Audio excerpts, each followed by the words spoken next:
সরকার যে জিএসটি কম করছে তার ফায়দা কি সাধারণ মানুষদের হবে, নাকি কোম্পানিজরা তাদের জিনিসের দাম একই রেখে তাদের লাভের মার্জিন বাড়িয়ে নেবে? কারণ 2017 সালে কিছু প্রোডাক্টে জিএসটি রেট 10% কমে গেলে 2 বছরের মধ্যে পিএনজি কোম্পানি 250 কোটি টাকা লাভ করে। কারণ তখন জিএসটি রেট কম হলো, তারা তাদের প্রোডাক্টের দাম বাড়িয়ে দেয়। আর 250 কোটি টাকা তো কিছুই না, আসল স্ক্যাম করে হিন্দুস্তান ইউনিলিভার লিমিটেড, যাদের প্রোডাক্ট আমরা প্রায় সকলেই ইউজ করছি। যে কোম্পানি মাত্র 2 বছরের মধ্যে 383 কোটি টাকার প্রফিট করে শুধুমাত্র জিনিসের দাম অপরিবর্তিত রাখার জন্য।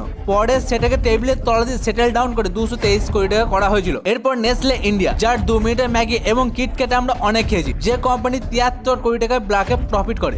সাথে Samsung electronics, Johnson and Johnson company এবং Sharma trading company Vaseline VTM 400 ml, এদের এক্সাক্ট অ্যামাউন্ট আমরা কোথাও খুঁজে পেলাম না, বাট এরাও সেই চালাকি করি আমাদেরকে বোকা বানায়। এবার তুমি এই চ্যাটটাকে একবার দেখে নাও। আর এটাও শোনো, আমার বলা ইনফরমেশনগুলি কোনো নিউজ চ্যানেল কভার করেনি, করলেও তা ধামা চাপা পড়ে গেছে, আর হয়তো আমিও পড়ে যাব।